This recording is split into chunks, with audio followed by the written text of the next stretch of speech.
you can't, as I said earlier, at this point, it's a fight between good versus evil. And I'm not suggesting that the Republican Party is inherently good.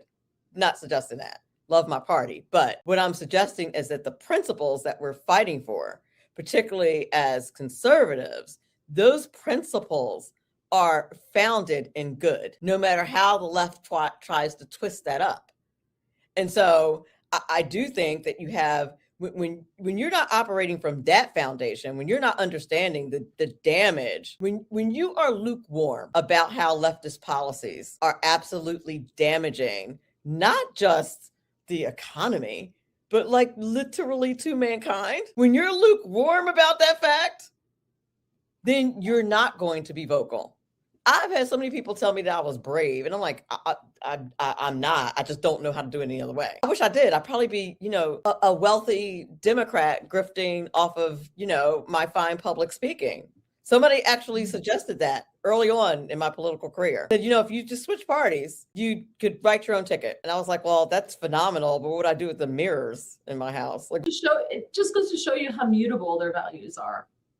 Right. Yeah. And more than once throughout my political career, I've had that offer. Like, why don't you just switch parties? Your life would be so much easier if you switch parties. NAPTAC says Republicans should have a strategy to convert the old blue dog Democrats to conservative voting.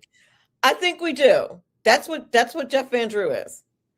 Yes. I tell people this story all the time. I've known Jeff for years. And, every time he would come up for election for whatever office he was running for, the whole goal of Cape GOP was, okay, how do we take Jeff out? And it was nearly impossible. You know why? Because Republicans have voted for him for a long time. He's been a blue dog for a long time. And he'll tell you that the Democrat Party left him. Star Driver says you have to get the dead in New Jersey to vote red instead of blue. Gregory wants to know, are there events that CFACT sponsors? Like political events? I would assume.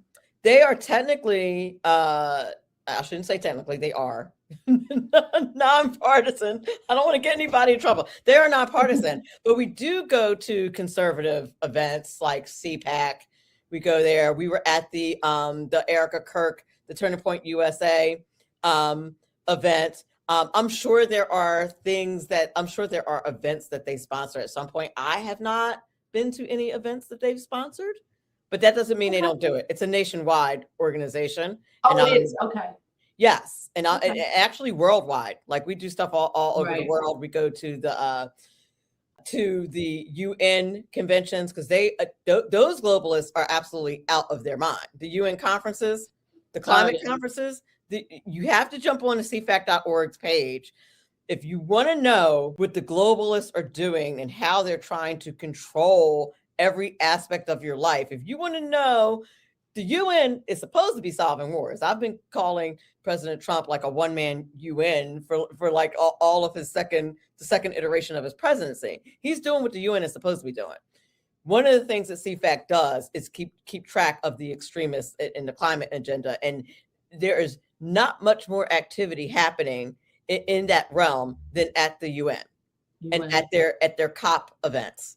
In Switzerland and in in Brazil and all these exotic places.